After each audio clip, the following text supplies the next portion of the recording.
is Terry with the Premom team with guest again, Nurse Linda. Hello. Happy Thank New you Year, everybody. That's right. Happy New Year. Almost there. Almost there. Thank you for joining us today. And I just want to remind everybody that you can find Nurse Linda right in your Premom app if you go to more and schedule a consultation. She can help you with any of your fertility questions. And today's topic is on trying to conceive after 35. So you're welcome to ask your questions anytime during this presentation, and we also have some questions planned for you. Right, yay, getting some Happy New Year's in here. All right. So a lot of times we talk about the clock ticking. What are your thoughts on that? Is there an age where the clock really starts ticking, or does it even tick? Yeah, it most definitely ticks. Yep, for women. Yep. And I know the age out there they say is 35. Of course, remember this is all statistics. That means, some gal's probably going to start declining in her fertility, maybe in her early 30s. That's probably somebody who's going to have menopause early. And then there's going to be somebody else whose fertility doesn't decline until she's 39. So they throw out this 35 because that's the average. It's not like something magical happens on your 35th birthday and all of a sudden I can't have a baby or it's harder. It's just theoretically, it's a slope of our eggs becoming more abnormal, if you will, starting as we get older. Again, women are born with all the eggs they're ever going to have. So as we age and everything else in our body ages, so does our eggs. Men, in contrast, make new sperm every 2 to 3 months. So again, a man who's 62, he makes sperm, it's only 2 or 3 months old. Well, when he was 18, his sperm was only 2 or 3 months old. So that's why men, theoretically, it's not perfect, but they can make babies until they're, very old. Doesn't impact them. But of course, with us, it's different because we're not, we shouldn't be getting pregnant when we're really old either because it taxes our body. So that's why theoretically Mother Nature doesn't want us to have babies late in life. So we are restricted. So yes, the biological clock is real. It does tick.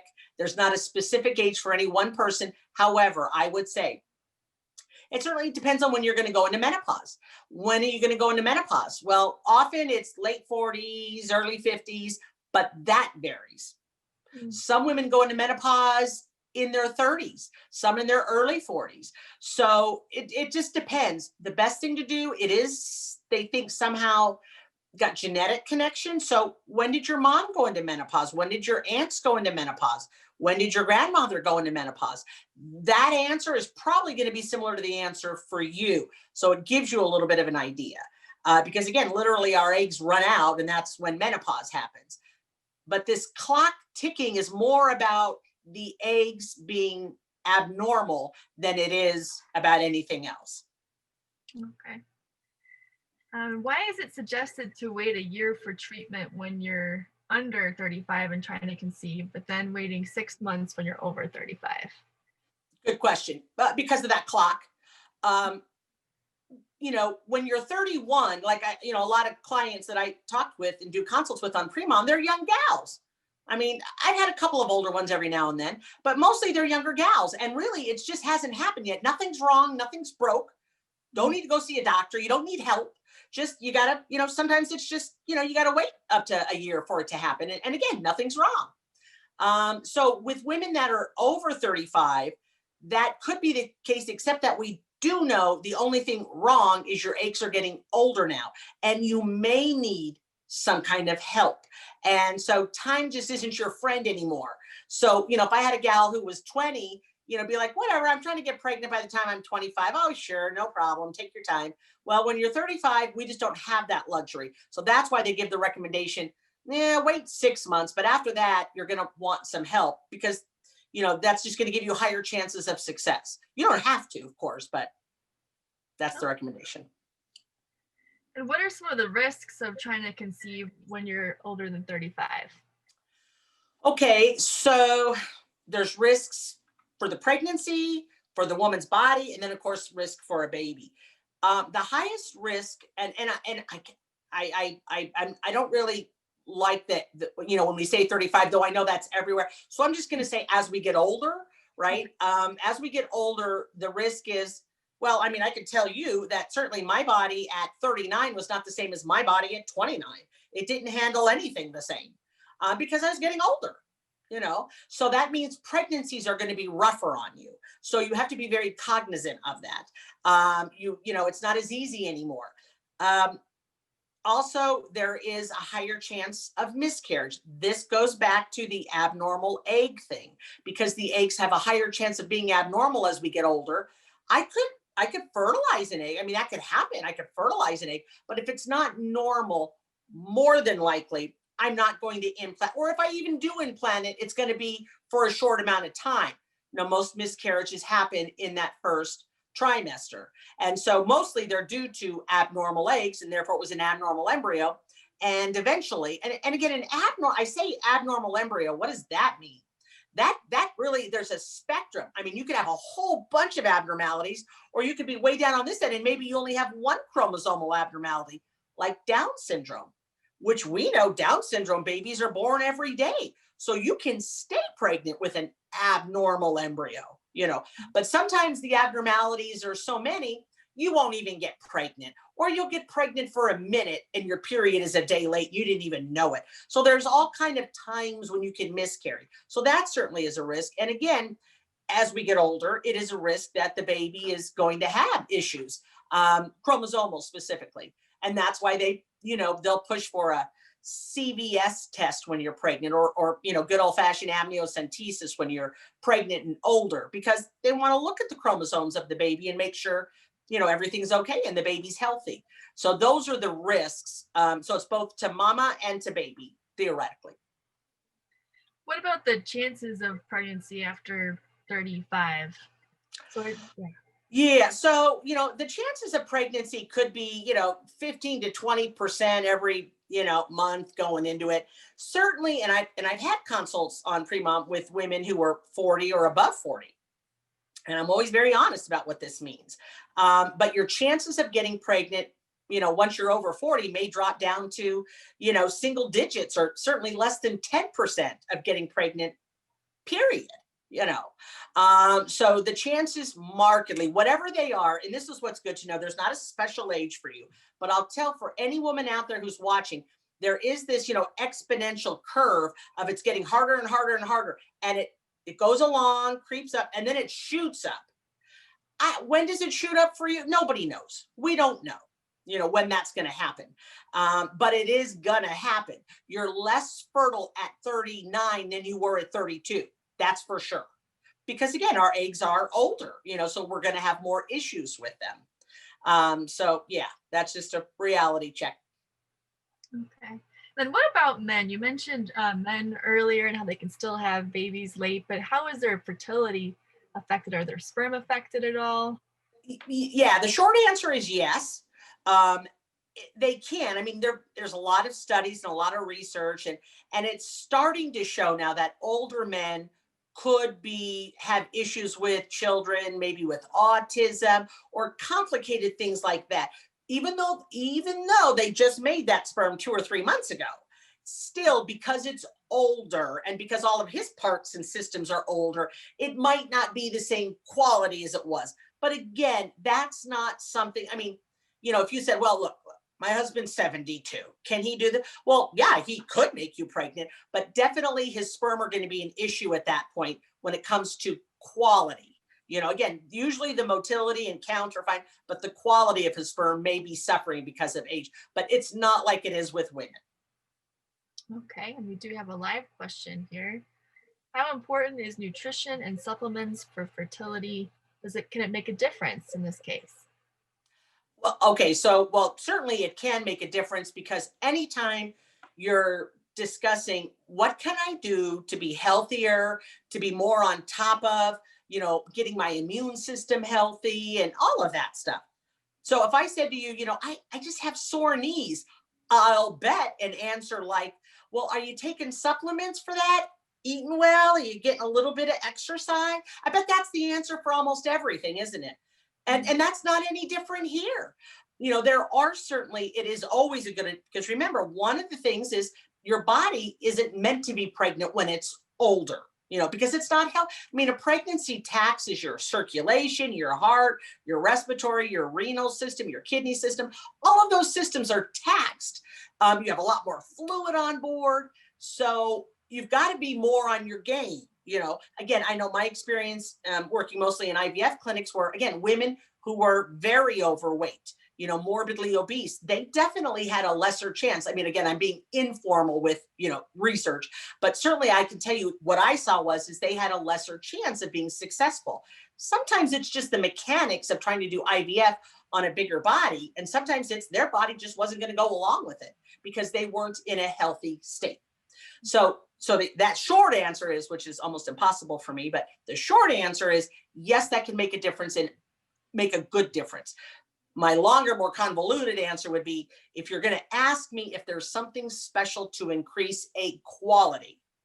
Now, this is where people are going to divide about yes or no if there is. My opinion is not really, because this is an age thing. And what I mean by that is, firstly, I should clarify, and a lot of my older patients, I would explain to them, I say abnormal eggs, and you always see abnormal eggs. Well, the reality is your eggs, I don't care if you're 45 right now, your eggs are perfectly normal. If you're genetically normal, your eggs are genetically normal. Nothing wrong with them. So you don't have abnormal eggs. However, going back to old biology class, trying to remember, we have 46 chromosomes. So does my partner. Well, I need to make a baby with 46 chromosomes. So what do both my egg and his sperm have to do in order to make a baby? Well, while they're still in our body, they have to divide the chromosomes in half, right? I need to put out an egg with only 23, and he needs to give me a sperm with 23. There we make a baby. Okay. Well, those systems that divide my chromosomes in half, there's all kind of spindles and all kind of things inside that big egg that do that job. Well, how old is my egg again? Let's say it's 38. Well, it doesn't do that as well as it used to. So instead of putting 23 chromosomes over here and a perfect 23 and just dividing that right in half, it does if you will, a half-assed job of it. It takes 21 chromosomes over here and 25 chromosomes over here.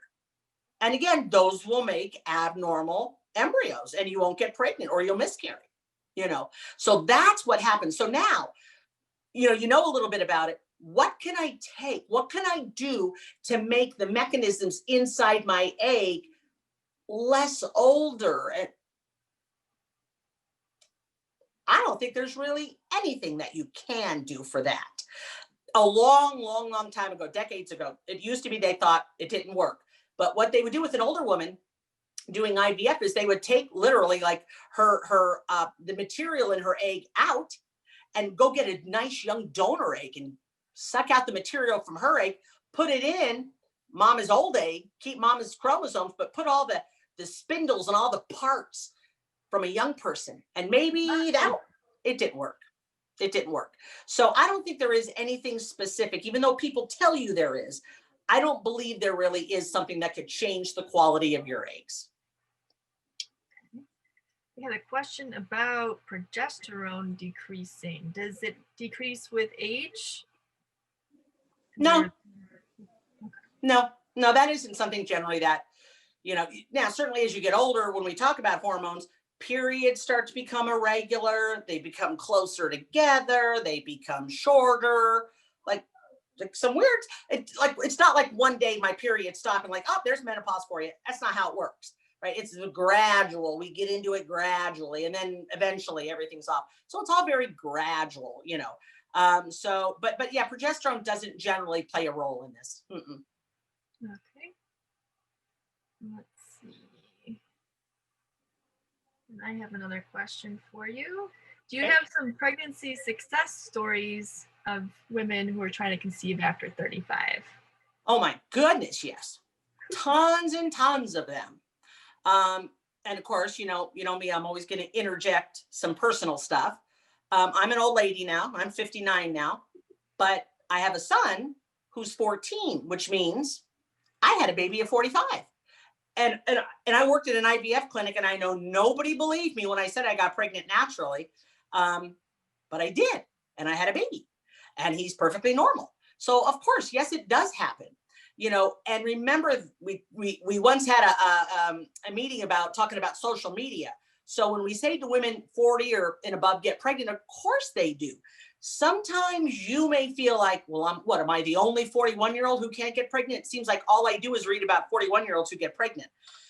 Well, again, if you're using social media, that's tricky because, again, if I lined up 141-year-olds and let's say, I don't know, 12 of them get pregnant successfully, those 12 jump on the internet and tell you all about it. Okay.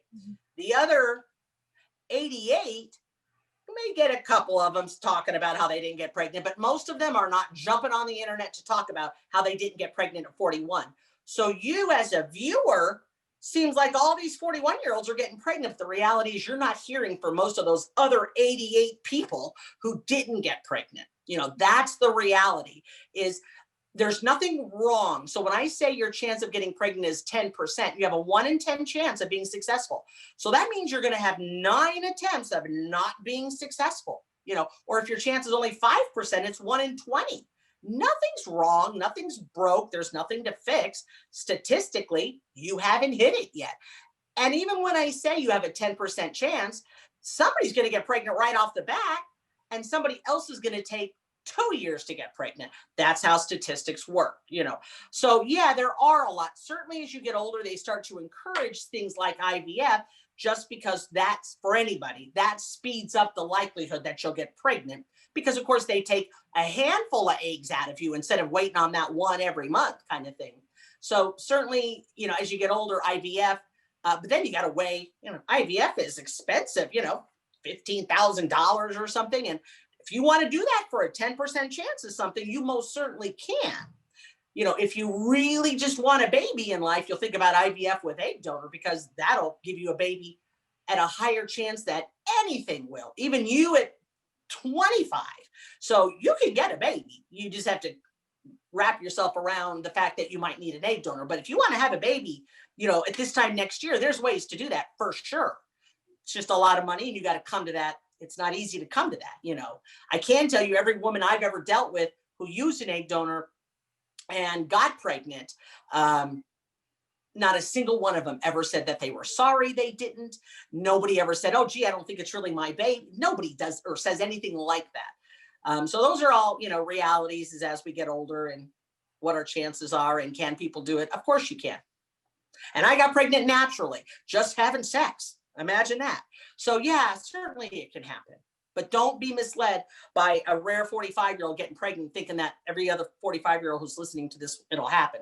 It won't. You probably got about a 2% chance of getting pregnant. Now, I haven't hit the lottery. This is the only lottery I ever hit that worked. So.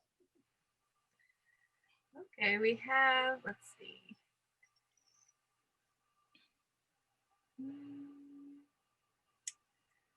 We have a question about specific supplements and vitamins for a 39-year-old husband to increase motility or morphology. And I know we did a video on this, all about men and women. Is there anything you want to add to that? No, but there are. I mean, certainly as we get older, one of the things I encourage a lot of my clients who are on Premom to do, even the young gals, is if you're looking to get pregnant, and when you do finally make that decision, right? It seems like we spend years trying not to get pregnant. Then all of a sudden we decide, you know what? I think it's good now. And you want a baby yesterday. So just to save a little time, they have these really convenient, you could do a semen analysis and get the cup sent to your house and send it off to the lab. Find out what your partner's sperm is like. Let's find out first, because if it's really, really bad, let's not waste time. We got to go get help. Or if it's really, really good, well, we're going to put that to bed and I don't have to worry about that again. But there are specifically, again, if you just go on the internet literally and Google men's, infertility supplements, there are. I mean, they have CoQ10 and resveratrol. There's all kind of good antioxidants in these. But there are companies that mix exactly what you need, so you don't have a guy taking 8 pills a day. But there is a supplement that's just made for men. There's supplements made for women, and they all tend to boil down to very good for you antioxidants, CoQ10, all that stuff. And someone did actually have a question about that for you. Were you taking any supplements or vitamins when you conceived at 45? Does wine count? Because I was doing that. No. No, I wasn't, because you know why? Because I worked in infertility, and I had, as a matter of fact, I mean, okay, if some of you have seen me before, you know I'm PCOS, right? So I was on a birth control pill for a long time simply because I was trying to stave off just the side effects that come with PCOS. Well, being on a pill when you're older is not so good. I mean, there's always side effects to everything, meaning it's not healthy, stroke, etc. So I went off the pill, I don't know, somewhere in my early 40s, just for health reasons. But I certainly didn't go off it thinking that I was going to get pregnant. So no, I wasn't planning on getting pregnant. I wasn't trying to get pregnant. Wasn't doing anything. It was just blind luck. I will say I was a newlywed, if you know what that means. So yeah. So if I was going to get pregnant, it was going to be then, but no, I didn't do anything special. Mm-mm. Well, we'll stop there then. Thank you so much for staying on so long. You're a trooper. Of course. Of course. Share with Terry. I mean, if there's other topics that, and again, I'm always open to, we don't have a topic. Can we just ask questions? So let Terry know I'm always open and available to chat. Terry knows that. So I'm always here. I'm here for you guys. So I have no problem doing this whatsoever. Okay. Well, thank you. Have a good night, everybody, and we'll see you again soon. Bye-bye. Take care, guys. Have a good night.